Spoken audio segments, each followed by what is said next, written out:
Le président, veuillez vous asseoir. អង្គជំនះប្រកាសបន្តកិច្ចដំណើរការនីតិវិធីសមនការហើយនឹង L'audience est reprise.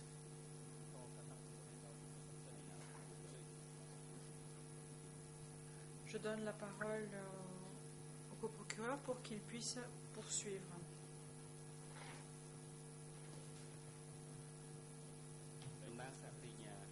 Le procureur, merci Monsieur le Président.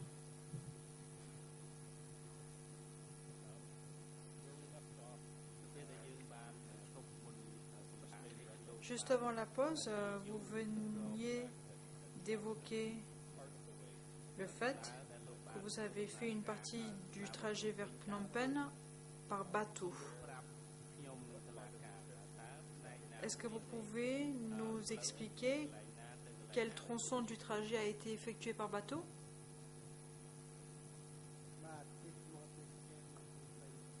Réponse. J'ai pris le bateau de la province de Kratie jusqu'à Phnom Penh.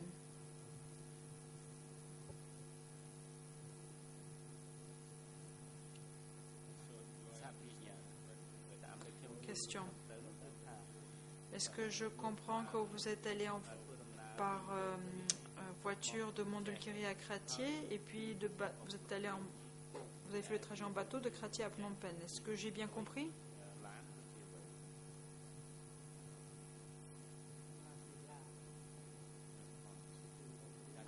Réponse. C'est exact.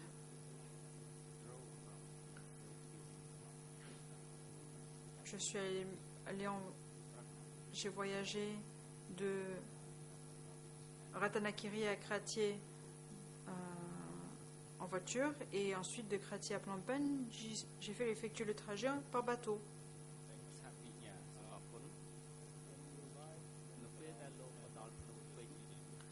Question. Lorsque vous êtes arrivé à Phnom Penh pour cette réunion, est-ce que vous pouvez nous dire quelle a été la durée de votre séjour à Phnom Penh avant que vous ne quittiez Phnom Penh pour retourner dans le Mondulkiri?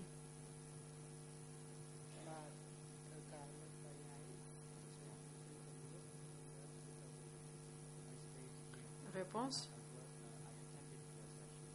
J'ai participé à la réunion pendant 3 jours. Je suis resté une nuit de plus avant de retourner dans le Mondulkiri.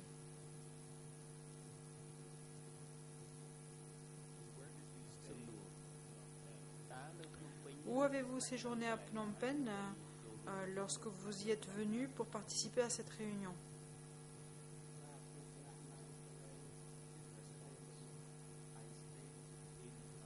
Réponse. J'ai séjourné dans un endroit près de la rivière.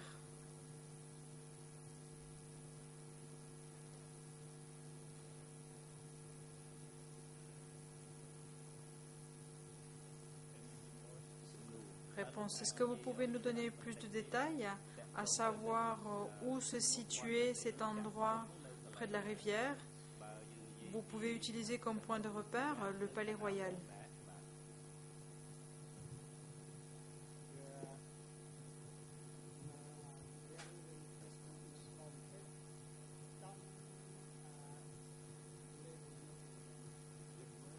Réponse.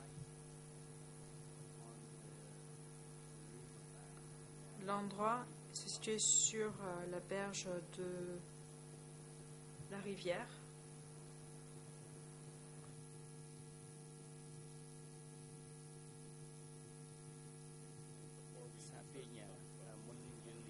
Le procureur, avant que nous ne poursuivions, est-ce que lorsque vous êtes retourné dans le Mondulkiri, vous êtes retourné par bateau à Kratie, puis par voiture de Kratie à Mondulkiri?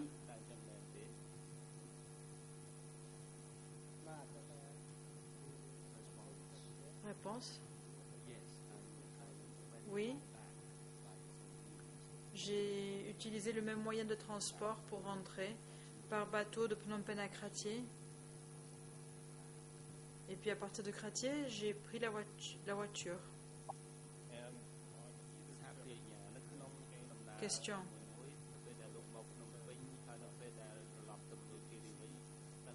Lors du trajet à l'aller ou au retour, est-ce que vous avez vu des gens à la campagne se déplacer?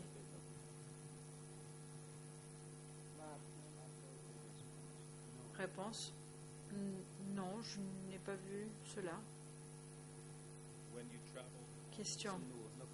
Lors du trajet que vous avez effectué sur la route, est-ce que les routes étaient vides? Réponse.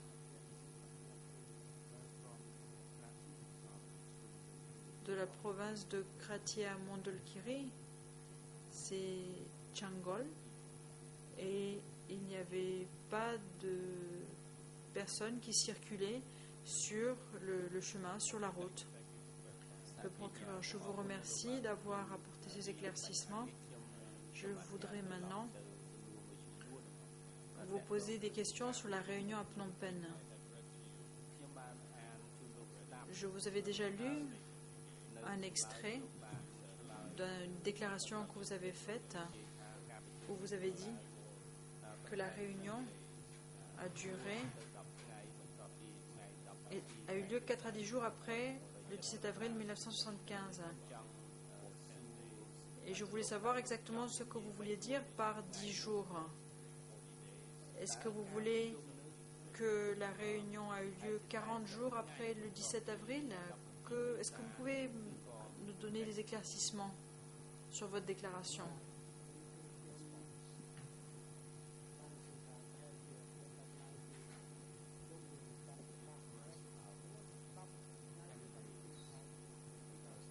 Je crois que quelques 10 jours se sont écoulés. Dans ma déclaration, je dis 10 jours parce que je ne suis pas sûre. C'était peut-être 10 jours ou 12 jours, donc environ 10 jours.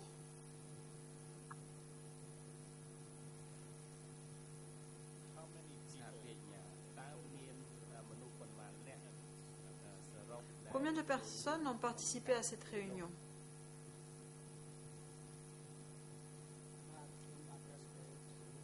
Réponse.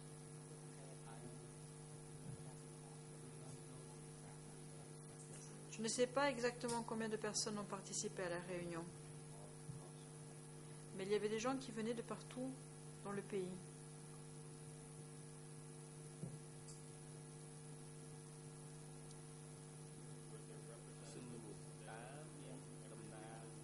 Est-ce qu'il y avait des représentants de toutes les régions? Est-ce que j'ai bien compris ce que vous venez de dire?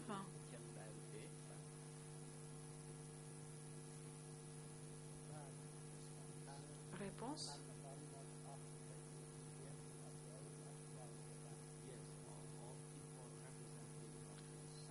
Oui, les représentants des secteurs étaient présents à cette réunion. Mais pour les représentants des zones, je ne sais pas s'ils étaient là car je ne les connaissais pas. Question. Savez-vous s'il y avait des représentants des structures militaires qui étaient présents à cette réunion?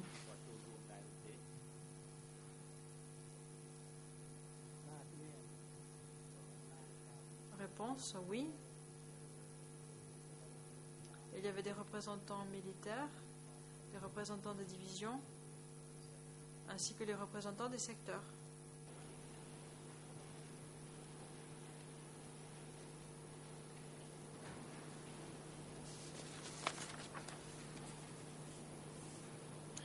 Now, can you tell Question. Pouvez-vous nous dire qui étaient les personnes qui avaient pris la parole lors de cette réunion?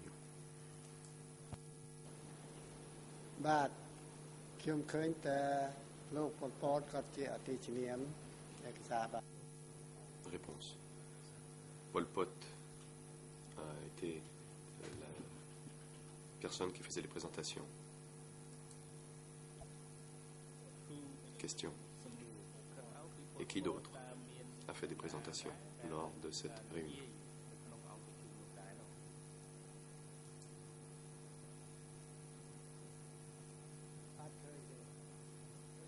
Réponse. Je n'ai pas vu d'autres personnes. Je n'ai vu que Pol Pot. Le procureur. Monsieur le Président, j'aimerais une fois de plus lire un extrait et affiché à l'écran. Donc un extrait de ce même procès-verbal d'audition E3/6367 VRN en Khmer 00 25 14 37 en anglais 00 27 86 94 et en français 00 en Khmer, dit l'orateur 00 25 14 37.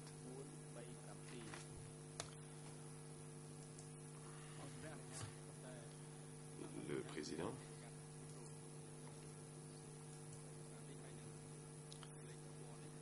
Oui. Allez-y. Ce document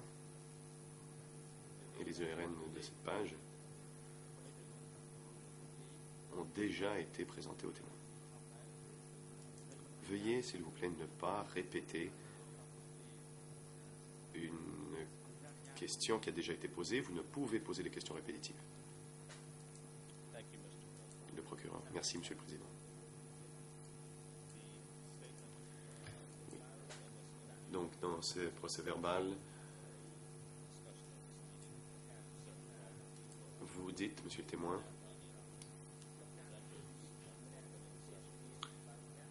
les présentateurs, lors de la séance d'ouverture de cette réunion, étaient Nguyen Chia et Pol Pot. Est-il donc exact que Nguyen Chia et Pol Pot ont fait des présentations lors de cette réunion? Réponse. Oui, c'est exact.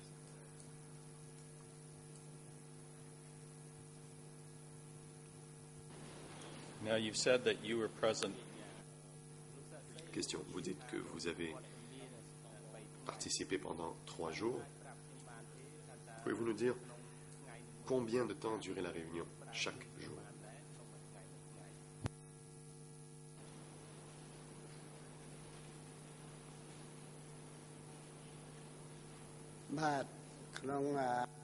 Réponse.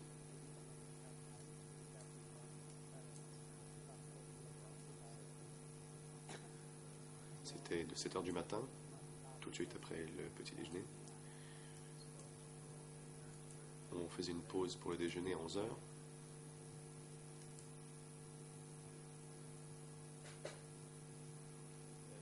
Question. Y avait-il des séances en après-midi?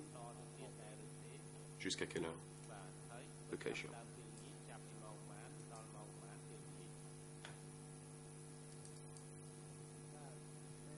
Réponse. En effet, l'après-midi, c'était de 14 heures jusqu'à 17 heures.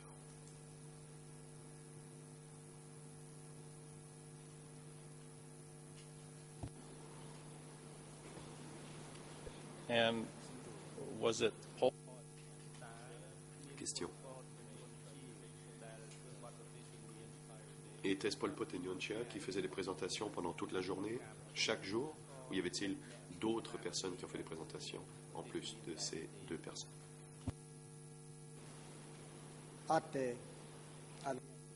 Réponse. Non.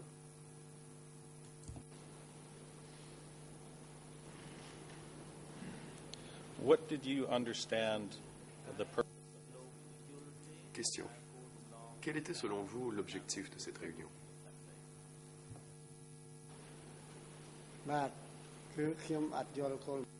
Réponse. Je n'avais pas bien compris l'objectif de la réunion. J'ai compris que nous avions libéré le pays et qu'il fallait diriger le peuple et faire pousser du riz pour éliminer la famine, améliorer les conditions de vie, pour s'assurer aussi que les gens aient des logements adéquats. When you Question. Quand Leng vous a dit d'aller assister à cette réunion, vous a-t-il dit pourquoi vous alliez à Phnom Penh?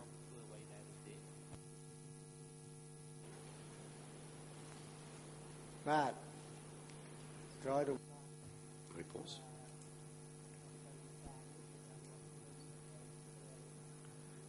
Après la libération le 17 avril 1975, on m'a dit d'aller participer à une réunion pour bien comprendre la situation politique post-libération. Question.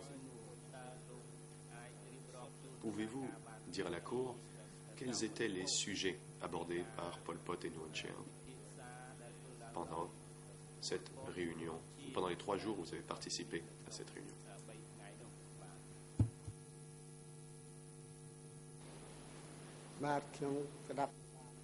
Réponse.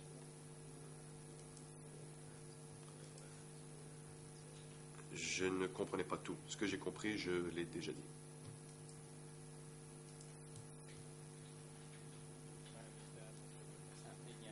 Le procureur. Je sais, monsieur le témoin, que vous avez déjà déposé là-dessus, mais avant que je fasse référence à vos déclarations précédentes, j'aimerais que vous vous souveniez, que vous fassiez un effort de mémoire et que vous nous disiez quels étaient les sujets, enfin les grandes lignes des sujets abordés par Pol Pot et Nguyen Chi Anh pendant cette réunion de 3 jours.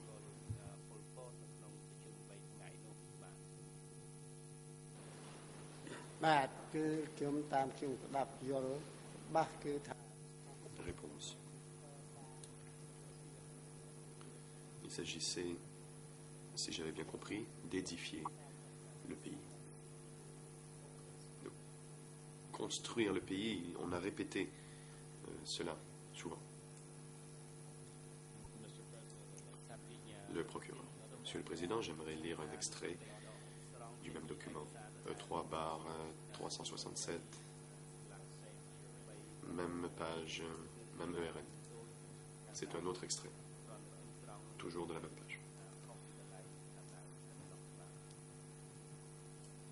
Le Président. Oui, allez-y.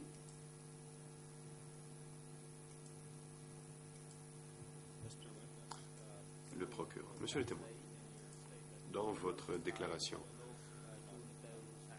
au juge d'instruction, sur le sujet de cette réunion, vous avez dit la chose suivante. Ils ont parlé de questions politiques, d'organisation coopérative, de l'interdiction de la devise, de la fermeture des pagodes et des marchés, et ils ont dit qu'ils seraient réouverts plus tard. Est-ce là un bon résumé des sujets abordés par Pol Pot et Nguyen Chi Anh au cours des 3 jours de cette réunion? Réponse. Oui, c'est exact.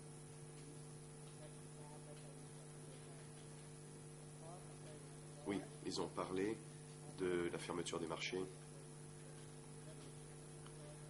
Ils ont dit que l'on rouvrirait les marchés par la suite. Ils en ont parlé.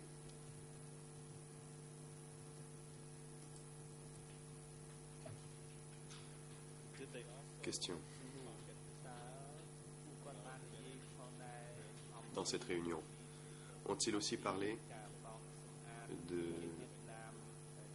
qu'il fallait se débarrasser des Vietnamiens au pays et qu'il fallait les expulser du pays? Le Président. Monsieur le témoin, veuillez attendre avant de répondre.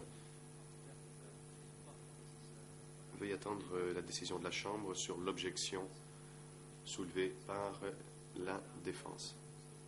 Maître, allez-y. Maître Carnavas, bonjour, Monsieur le Président, Madame, Messieurs les juges, et bonjour à tous et celles ici présents et aux alentours. Je comprends que le témoin a des problèmes de mémoire, mais de poser des questions orientées est inapproprié. C'est une question tout à fait suggestive. À mon avis, comme la témoin ne se souvient pas beaucoup des détails aujourd'hui, a déjà fait une déclaration et a déjà dit qu'il avait dit la vérité lorsqu'il avait fait sa déclaration auprès des co-juges d'instruction, avec cette réponse, on pourrait sauver beaucoup de temps si le procureur pouvait citer directement la déclaration. Si toutefois ce n'est pas du tout dans le procès verbal, je suis tout à fait contre ce type d'approche suggestive. Le procureur. Monsieur le Président, je ne poserai jamais une telle question si ce n'était pas déjà dans le procès verbal. Alors, je m'en remets à la Chambre, bien sûr, mais la procédure que j'ai suivie, c'est de poser une question en premier, donner au témoin la chance de répondre, et ensuite citer son procès verbal. Et c'est pourquoi, avant de citer son procès verbal, je voulais donner au témoin la chance de répondre. Et ça a été notre façon de procéder depuis ce matin. Voilà ma réponse donc à l'objection de la défense.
Le Président. La Chambre a entendu l'objection de la défense et la réponse de l'accusation.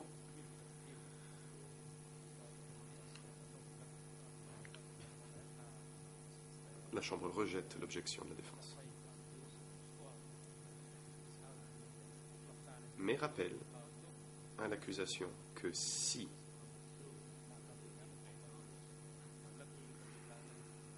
le témoin a déjà reconnu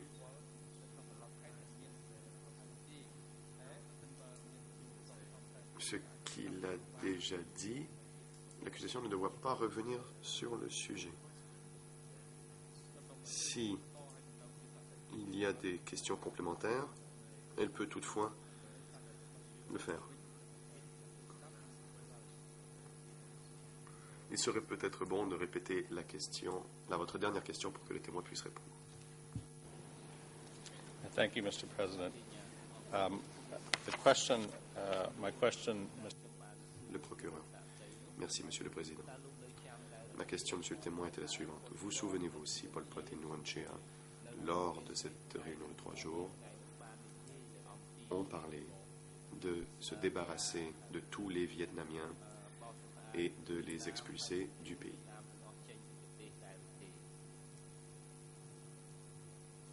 Le Président.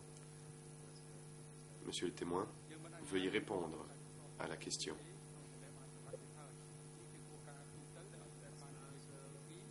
La défense, on l'a déjà tranché. Vous ne pouvez faire d'objection à nouveau. Si vous aviez une objection à faire, vous auriez dû la faire avant que la Chambre rende sa décision sur cette question. Après que la Chambre rende une décision, vous ne pouvez faire une objection.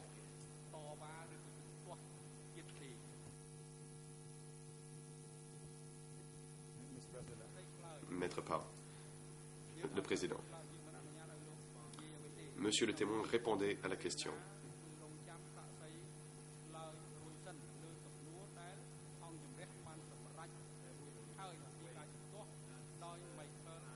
Le Conseil de la défense doit attendre. Le tour est maintenant au témoin de répondre. Maître Carnavas a déjà soulevé une objection. Vous auriez dû soulever votre objection à ce moment-là. Pas maintenant. Veuillez vous asseoir.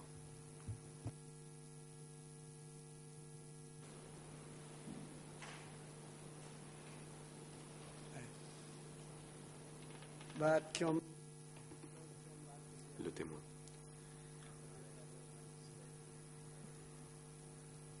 Comme je l'ai dit tout à l'heure, ou plutôt,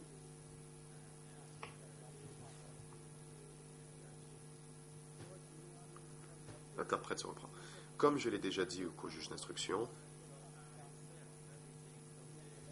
je ne sais pas quoi ajouter, j'ai déjà tout dit au co-juge d'instruction. Pourquoi on me pose ces mêmes questions à nouveau?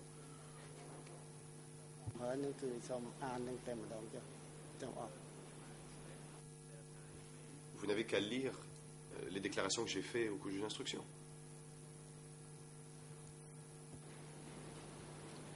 Before I do that, Le procureur. Avant de se faire, monsieur le témoin, je dois vous dire, nous devons vous poser ces questions en audience.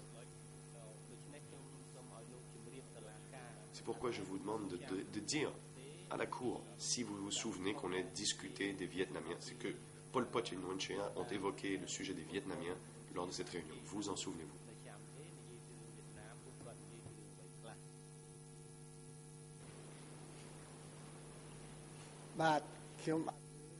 Réponse. Non. Je ne les ai pas entendus parler des Vietnamiens. Ça, c'était les affaires de l'échelon supérieur. Le procureur. Monsieur le Président, j'aimerais maintenant lire un extrait d'un autre procès-verbal que l'on retrouve à la cote E3, barre 384, aux ERN en Khmer, 00 34 59 06, en anglais 00 34 83 75 et en français 00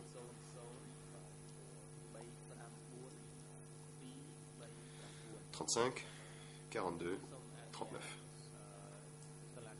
Si je pouvais montrer ce document témoin et l'afficher à l'écran.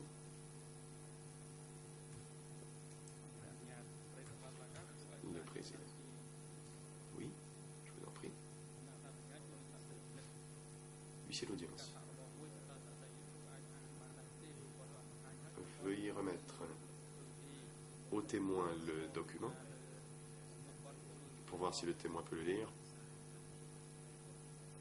car il a des problèmes de vue et affirme même ne pas pouvoir voir la lumière rouge de son micro. Le procureur. Non, je ne voulais pas dire le remettre, mais je veux simplement lui lire à voix haute le passage. Enfin, je ne sais pas si c'est un problème d'interprétation ou si je me suis mal exprimé. Je vais simplement suivre ce que l'on fait depuis ce matin. Je vais lui lire un passage, à moins que la Chambre veut que l'on remette au témoin un copie papier.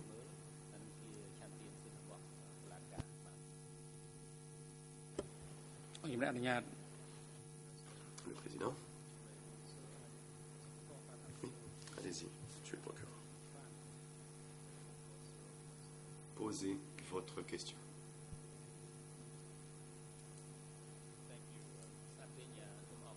procureur. Merci, Monsieur le Président.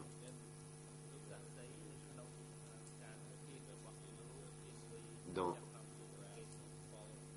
votre entretien avec le bureau des couches d'instruction, on vous a demandé la chose suivante. Question. A-t-on parlé de chasser tous les ions du Cambodge? Réponse. Cela a été évoqué et c'est Pol Pot qui en a parlé. Plus tard, j'ai entendu mes cadres inférieurs ont dit que des véhicules avaient transporté les Vietnamiens des provinces de Kampong Cham et de Kratchie vers leur pays. Can you confirm that this is a truthful? Pouvez-vous nous confirmer que votre déclaration est exacte? Le Président. Monsieur le témoin, veuillez attendre. La parole est à la défense de Nguyen. Maître Parle. Merci, Monsieur le Président. C'est justement l'observation que je voulais faire tout à l'heure. Rien dans ce procès-verbal indique que cette déclaration que cela avait été évoqué lors de la réunion à Phnom Penh de 3 jours. Et c'est pourquoi je voulais soulever une objection plus tôt quand on a posé la question tout à l'heure. Quand on le fait en lien avec cette réunion à Phnom Penh, c'est une question suggestive. Et ce qui rendait valable l'objection de mon frère Carnavas. Je n'ai pas pu faire mon objection tout à l'heure car c'était en réponse à la réponse du procureur. Et si vous m'aviez permis de prendre la parole, nous n'aurions pas ce problème maintenant. Donc, une fois de plus, je pense qu'il faudrait être clair que rien dans ce procès-verbal E3/384 n'indique que l'on parle ici de la réunion à Phnom Penh. C'était là, justement, le fondement de mon objection tout à l'heure. Le procureur, si je puis répondre, Monsieur le Président. Ce n'est pas exact. Je n'ai pas lu la question précédente parce que cela part d'un autre sujet. Mais dans la question précédente, le témoin, ou plutôt les enquêteurs font référence au procès-verbal précédent avec la page ARN en Khmer 0025 14 37, qui est justement là où l'on discute de la réunion de 3 jours. Le Conseil fait erreur. Il s'agit bel et bien de la réunion.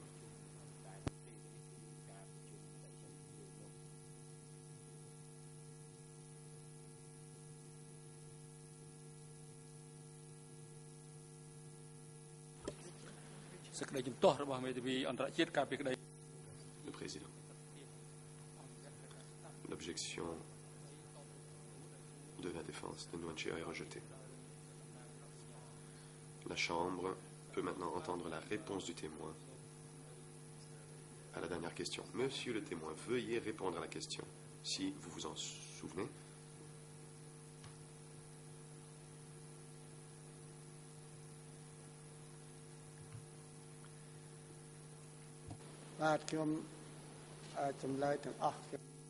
Le président, le témoin. Je ne me souviens pas de toutes mes déclarations.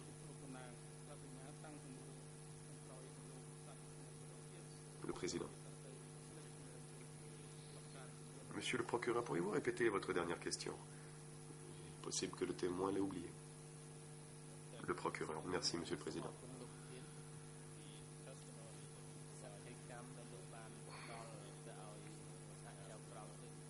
Vous avez dit la chose suivante au coach d'instruction. Question. A-t-on parlé de chasser tous les Yun du Cambodge? Et la réponse que vous avez donnée au juge d'instruction était la suivante. Cela a été évoqué. Celui qui en a parlé était Pol Pot. Plus tard, j'ai entendu mes cadres de rang inférieur dire que des camions avaient transporté les Vietnamiens depuis les provinces de Kampong Cham et de Kratchie vers leur pays.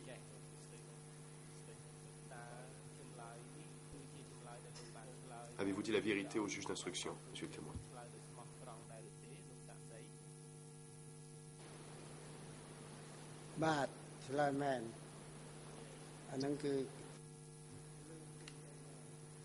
Réponse. Oui, c'est ce que j'ai dit et c'est ce que j'avais entendu à l'époque. J'ai entendu que les Vietnamiens avaient été renvoyés dans leur pays. And who was it that described to you Question. Et qui vous a dit que les Vietnamiens avaient été transportés par camion depuis Kampong Cham et Kratchien? Qui vous l'a dit?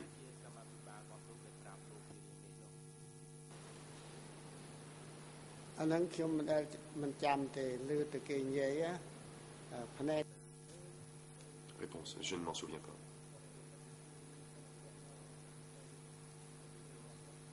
Mais j'ai entendu des gens en parler. C'était peut-être ceux qui m'ont transporté jusqu'à Phnom Penh et qui auraient dit que les Vietnamiens avaient été mis dans des camions et renvoyés dans leur pays.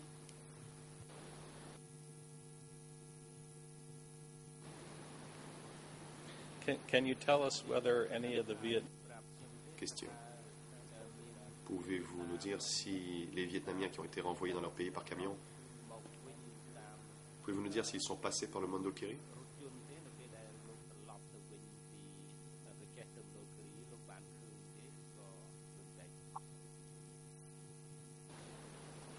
បាទអត់ឃើញទេផ្នែកអត់ឃើញទេបាទ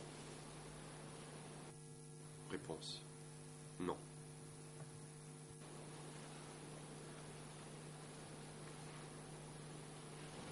Thank you, Mr. Witness. We'll come back and talk about the issue of the Vietnamese a little more. Question. Je reviendrai sur le sujet des Vietnamiens un peu plus tard. Mais j'aimerais maintenant que l'on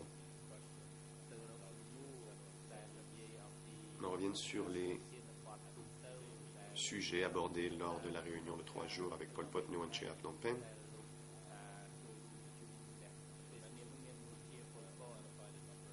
Bon, nous avons déjà identifié un certain nombre de sujets. Je vais vous poser quelques questions à propos de cela. Mais avant de ce faire, j'ai des questions de nature générale. Vous souvenez-vous si Pol Pot ou Nguyen Chia ont parlé des ennemis du parti lors de cette réunion de 3 jours? បាទខ្ញុំអត់ឮទេ Réponse. Non, je n'ai pas entendu cela. Do you recall Question. Vous souvenez-vous si on a discuté de la construction de canaux et de digues et de barrages dans le pays? Souvenez-vous si c'était un des sujets? Réponse. Oui, j'ai entendu parler d'irrigation.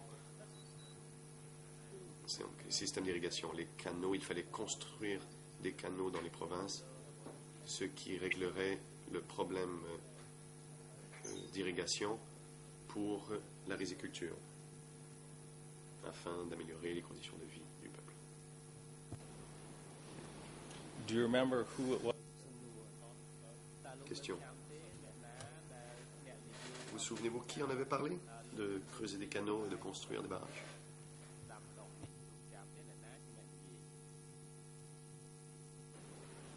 បាទគឺ Réponse.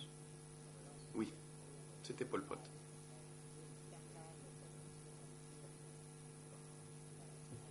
Qui a parlé des canaux et des barrages.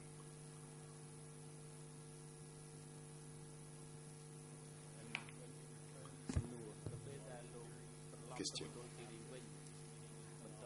Quand vous êtes rentré au Mondulkiri après avoir participé à cette réunion de 3 jours à Phnom Penh,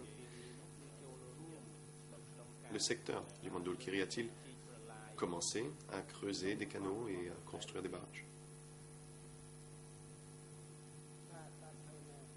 Réponse. En effet, oui. L'on a commencé à construire des canaux et à creuser des canaux et à construire des barrages pour des fins de riziculture. C'était pour la culture en saison sèche et en saison humide, pour avoir assez d'eau qui permettrait de régler les problèmes de conditions de vie du peuple. Question. Et qui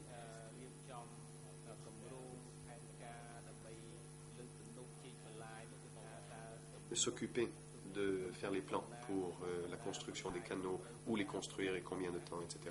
Qui avait la responsabilité de cette planification du système d'irrigation? បាទអាហ្នឹងគឺនៅ Réponse.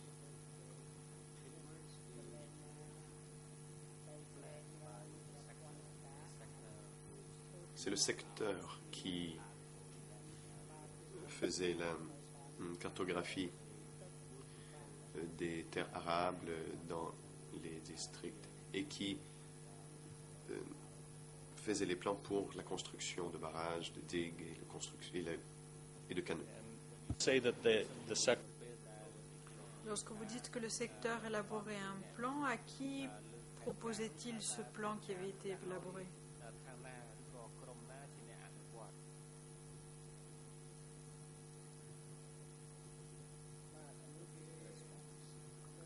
Réponse.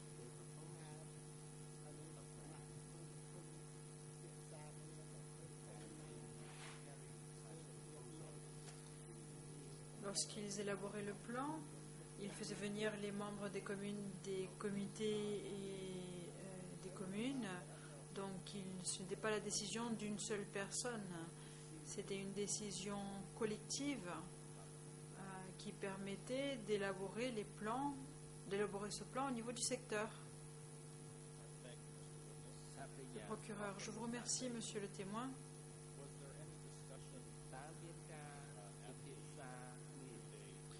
À la réunion des 3 jours avec Pol Pot et Nonchea, a-t-il jamais été question de diviser la population en différents groupes, tels que les citoyens candidats, ceux qui ont les populations de plein droit? Est-ce que vous vous souvenez que ces questions ont été évoquées lors de la réunion? Réponse. Dans la province de Mondulkiri, il n'y avait pas de division de la population. Il n'y avait pas de citoyens de plein droit. Il n'y avait que des citoyens dans la province.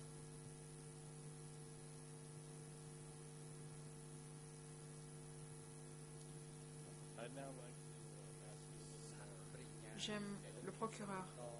J'aimerais vous poser un certain nombre de questions à propos des sujets qui ont été évoqués lors de cette réunion de 3 jours. La première question que j'aimerais évoquer, c'est la fermeture des pagodes ou des monastères.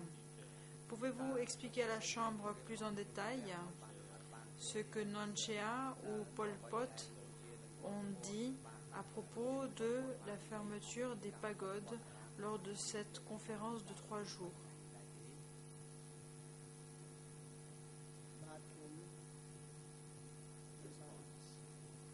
Réponse. Je ne suis pas très sûre de cette question. J'ai juste entendu qu'ils allaient fermer des choses par-ci, par-là, mais c'était des décisions qui étaient prises par des gens aux échelons supérieurs.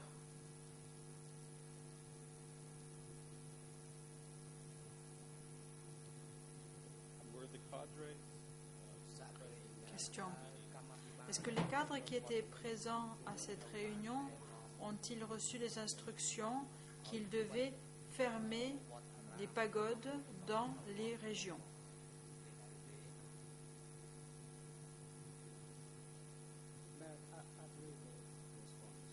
Réponse.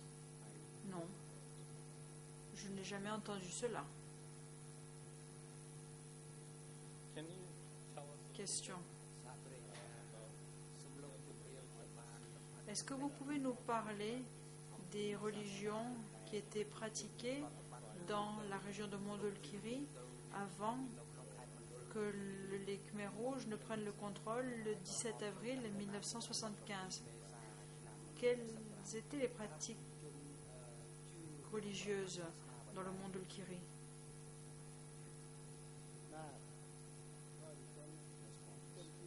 Réponse. Les minorités ethniques de Mondulkiri avaient des croyances traditionnelles. Certains croyaient au bouddhisme, mais d'autres croyaient aux esprits. Et c'était très important pour les minorités ethniques de pouvoir pratiquer un certain nombre de rites tribaux, et ils croyaient aux esprits des ancêtres.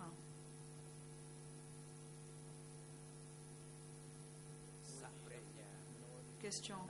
Est-ce que les minorités ethniques dans le monde Mondulkiri ont pu continuer à pratiquer leur religion et ont-ils pu continuer à pratiquer ces rites traditionnels sous le régime du Kampuchea démocratique?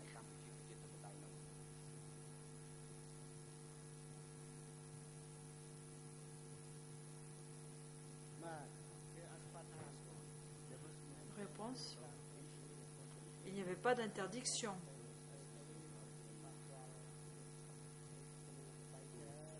Les minorités ethniques pouvaient exercer leur religion, pouvaient pratiquer leurs croyances, mais ils ne pouvaient organiser des rites importants en tant que tels.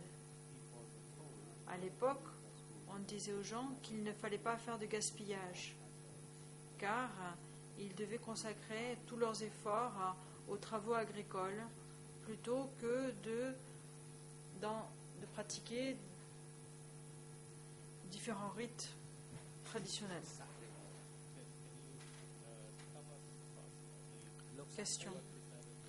Est-ce que vous pouvez nous dire quel est le pourcentage de la population à Mondulkiri qui était bouddhiste et quel était le pourcentage qui était animiste et qui croyait aux esprits traditionnels que vous venez d'évoquer?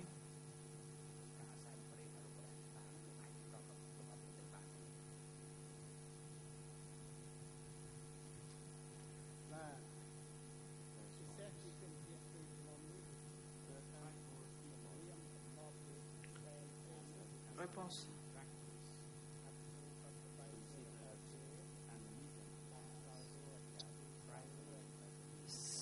S'agissant des minorités, ils considéraient les religions animistes comme étant leur religion principale. Après certaines saisons, ils pouvaient notamment sacrifier un certain nombre d'animaux afin de les offrir aux esprits. Mais d'autres croyaient au bouddhisme. Dans la province de Mondulkiri, il n'y avait pas du tout de pagode. C'était une région montagneuse très éloignée. Donc nous n'avions pas des pagodes. Mais lorsque l'administration de la province de Mondulkiri a été établie, à ce moment-là, des pagodes ont été construites pour que les gens puissent venir y pratiquer leur religion. Le procureur, je vous remercie. Est-ce que vous pouvez nous dire en quelle année la province a été établie et quand est-ce que des pagodes ont été construites pour la première fois dans le Mondulkiri? Monsieur le témoin, veuillez nous indiquer quand est-ce que les pagodes ont été construites pour la première fois dans le Mondulkiri.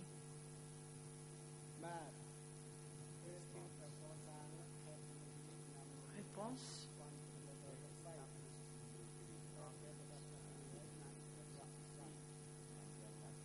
La province a été établie en 1963 et lorsque cette province a été établie, les pagodes ont aussi été construites. La première était à Chimiet, dans le district de Chimiet.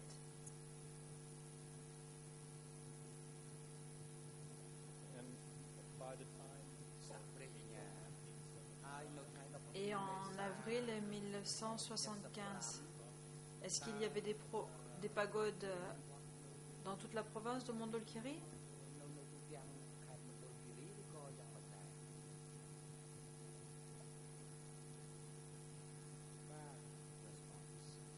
Réponse. avant 1975.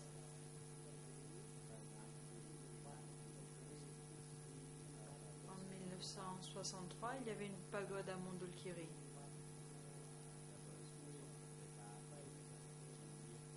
Et il y avait aussi une pagode dans la commune de Jimit et dans d'autres districts. Il n'y avait que 3 pagodes en 1963.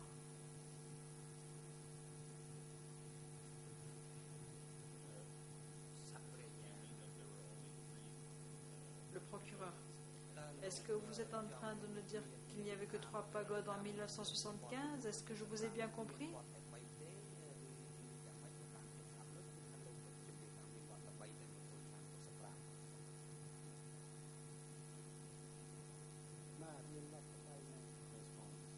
Réponse. Il n'y avait que 3 pagodes.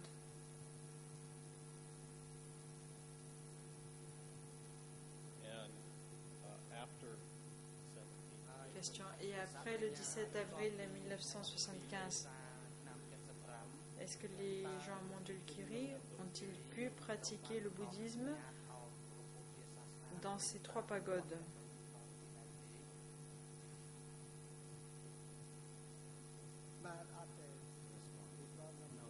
Réponse. Non. Ils n'avaient pas le droit de pratiquer le bouddhisme, car à partir d'avril 1975, dans la province de Mondulkiri, les pagodes ont été fermées.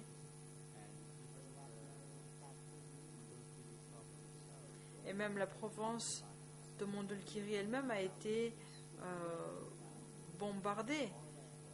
Les pagodes ont été détruites dans les bombardements, les maisons ont été détruites dans les bombardements. Et la pagode de la commune de Jimit a aussi été détruite par les bombardements aériens.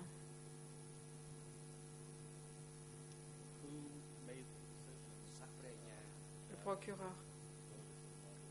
Qui a décidé que les pagodes de la province de Mondulkiri devaient être fermées et que les gens ne pouvaient plus pratiquer le bouddhisme dans l'enceinte de ces pagodes après le 17 avril 1975?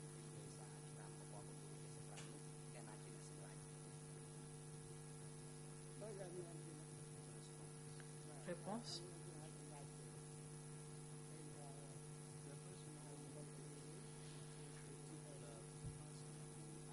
Personne en particulier n'a décidé de la fermeture des pagodes. Mais dans la province de Mondulkiri à l'époque, il y avait des bombardements aériens qui ont été effectués par les Américains.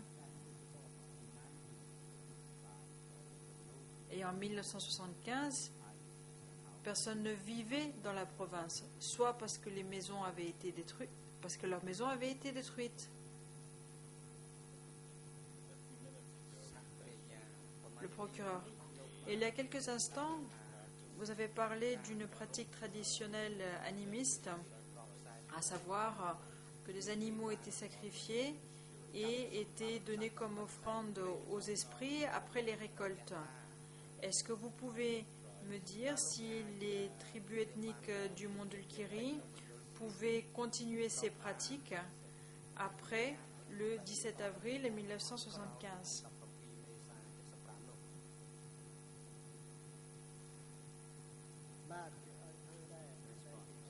Réponse.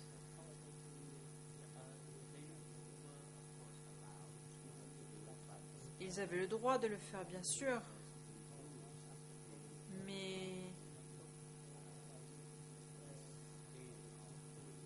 c'était fait à une moindre échelle, parce qu'on disait aux gens d'être économes, car il s'agissait d'une période difficile. Donc s'ils devaient sacrifier plus de bétail, ils réduisaient le nombre de bétail qu'ils auraient sacrifié en d'autres temps. Question. Qui disait aux gens qu'il fallait être économe?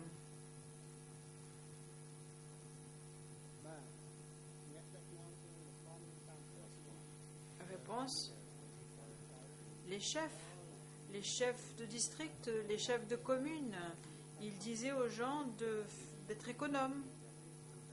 Ça ne veut pas dire qu'il leur interdisait, qu'il leur disait de ne pas le faire du tout, mais il leur disait de réduire le nombre de têtes de bétail qui devaient être sacrifiées. Ils devaient faire preuve d'économie pour veiller à ce qu'ils aient assez pour manger.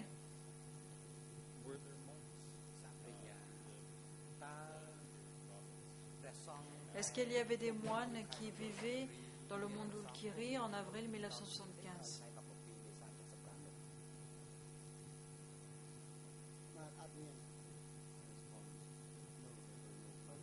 Il n'y avait pas de moines.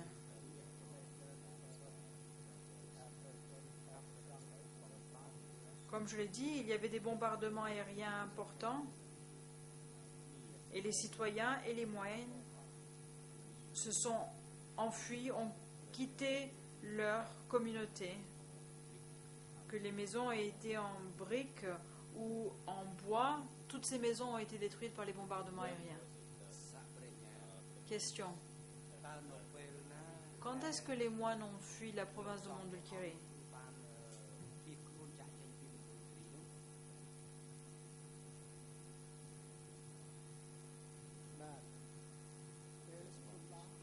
Réponse.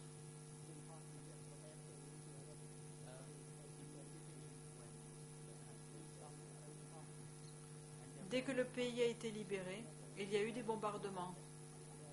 Donc la population et les moines se sont enfuis de leur communauté.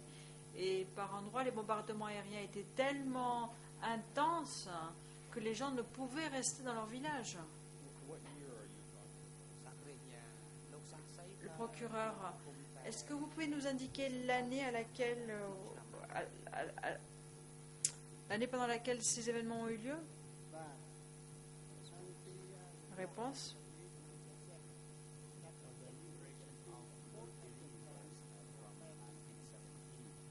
Le Mondulkiri a été libéré à partir de 1970 et donc c'est à partir de 1970 qu'il y a eu des bombardements. Presque tous les jours, 2 avions survolaient la province et lâchaient des bombes sur les communautés. Donc tous les gens devaient s'enfuir de leur village.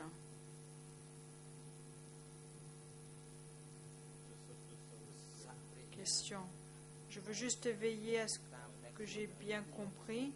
Vous êtes en train de nous dire que les moines ont commencé à s'enfuir Mondulkiri au début des années 1970 lorsque les bombardements ont commencé. Est-ce que j'ai bien compris?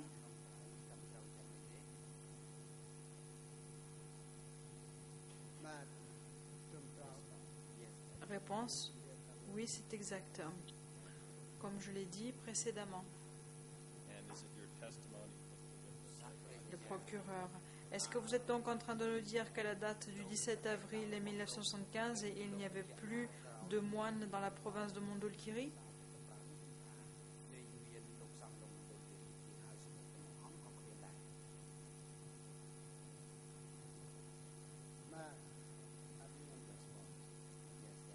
Réponse, c'est exact. Il n'y avait pas de moines.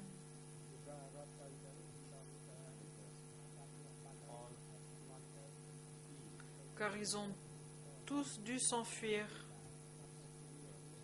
Et les pagodes ont été détruites. La pagode de Chimiet avait été complètement détruite. Et tous les moines ont dû s'enfuir pour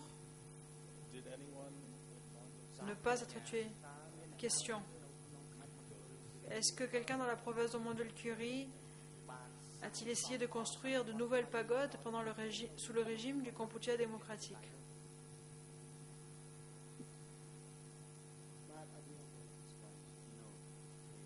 Réponse, non, ils ne l'ont pas fait. Question, et pourquoi pas?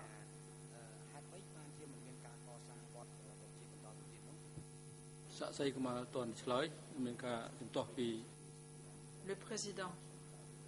Un instant, monsieur le témoin. Le Conseil de la défense de Maître Yengsari demande la parole. Maître, vous pouvez poursuivre. Michael Carnavas. Dans l'ordonnance de clôture, il n'y a aucune mention qui est faite à l'interdiction de construire des pagodes dans l'ordonnance de clôture. Et on est en train de demander à un témoin de s'engager dans des hypothèses. Donc, comment est-ce qu'il pourrait savoir si des décisions ont été prises à cet égard? Donc, la façon dont la question est posée, il s'agit d'une question suggestive. Il est en train de demander au témoin d'émettre une hypothèse.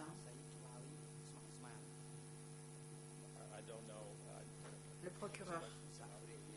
Cette question ne peut pas être suggestive. Le témoin a dit qu'aucune pagode n'a été construite. Et je lui ai demandé, mais pourquoi? La question pourquoi ne peut jamais être considérée comme étant une question orientée.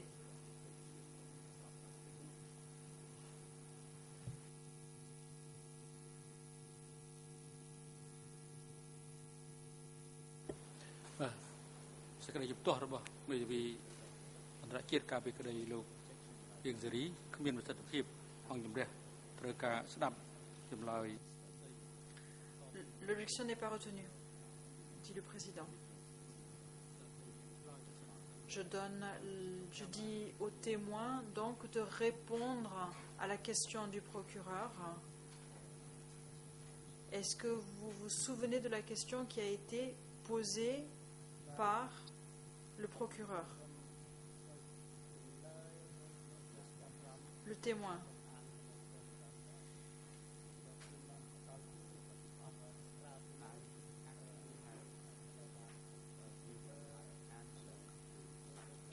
J'ai donné ma réponse et si vous avez cette déclaration, vous pouvez peut-être me la lire et je pourrai à ce moment-là confirmer ce qui est dit dans la déclaration. Le président prend la parole.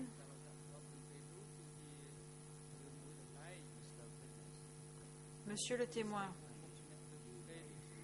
la déclaration que vous avez faite avec l'enquêteur du bureau des co-juges d'instruction était différente. Maintenant, vous êtes en train de témoigner en public. Vous devez donc répondre aux questions. Et votre témoignage sera utilisé par la Chambre pour pouvoir prendre sa décision. Nous vous ordonnons donc de répondre aux questions aux questions posées par les parties, corrige l'interprète.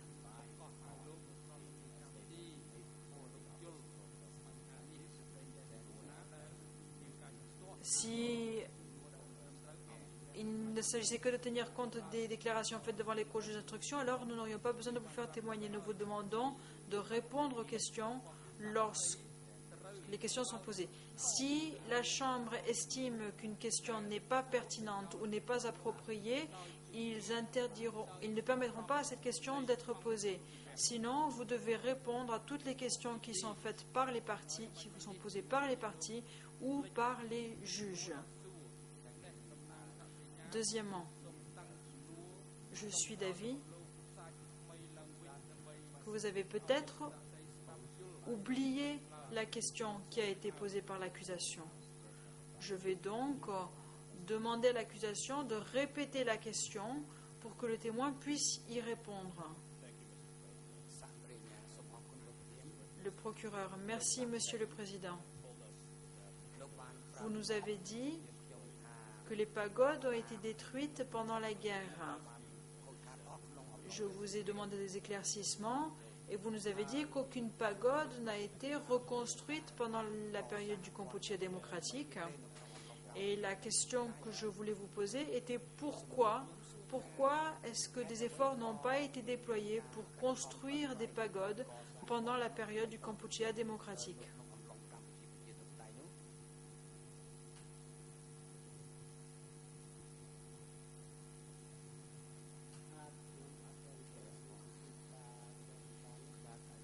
Réponse. Je ne sais pas, car c'était sous la responsabilité du secteur, des responsables de secteur.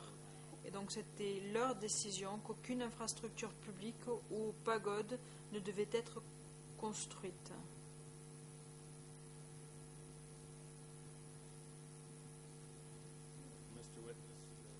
Le procureur.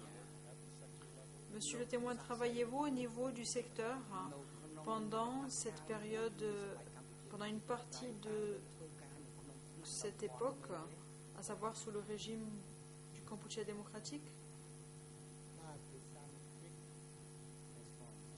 Réponse. Oui, j'étais membre du secteur,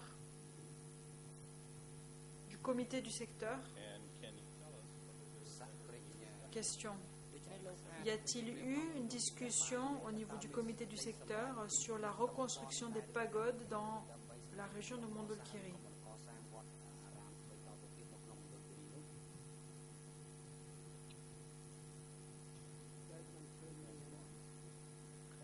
Réponse. Non, il n'y a pas eu de discussion ou de décision prise au niveau du secteur à ce sujet. Et il n'y a pas eu de plan précis proposé non plus.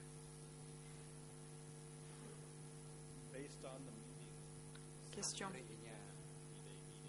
Sur la base de la réunion de 3 jours à laquelle vous avez participé et où Pol Pot et Nonchea ont pris la parole,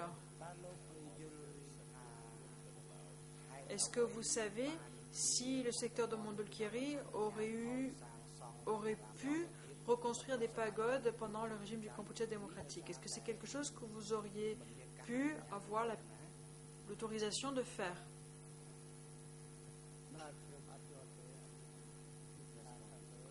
Réponse. Je ne comprends pas, répond le témoin. Si une décision devait être prise, c'était aux gens des niveaux supérieurs de prendre une décision de ce genre.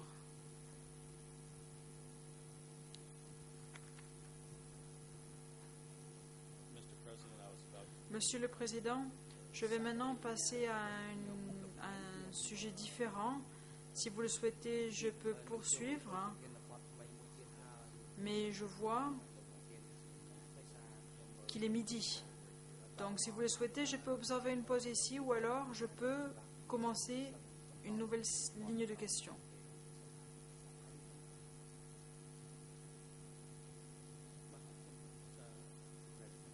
Le Président, je vous remercie.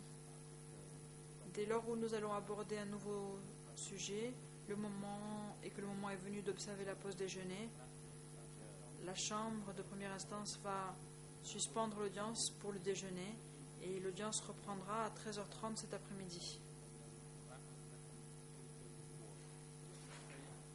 Avant la pause,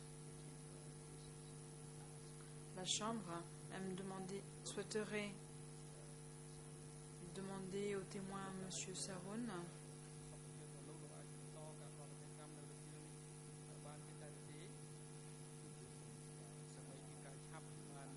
est-ce que vous pensez que vous serez en mesure de témoigner devant la Chambre cet après-midi? Si oui, alors nous pourrons finir votre témoignage aujourd'hui plus tôt pour que vous puissiez rentrer chez vous. Mais c'est à vous de nous dire si vous vous sentez capable de le faire. Le témoin, Monsieur le Président, ma santé est bonne et je peux poursuivre cet après-midi. Le Président, je demande donc au huissier d'audience de permettre au témoin et à son avocat nommé d'office de prendre une pause. Je note que le Conseil de la Défense a demandé la parole. Merci, Monsieur le Président. Mon client, Monsieur Nonchea, aimerait suivre la procédure dans la cellule de détention provisoire et nous avons préparé la déclaration appropriée. Le Président, ayant pris note de la demande faite par M. Nonchea par le biais de son conseil, à savoir qu'il souhaite suivre la procédure dans la détention provisoire et qu'il renonce à son droit d'être présent en personne dans ce prétoire. La Chambre fait droit à cette requête faite par M.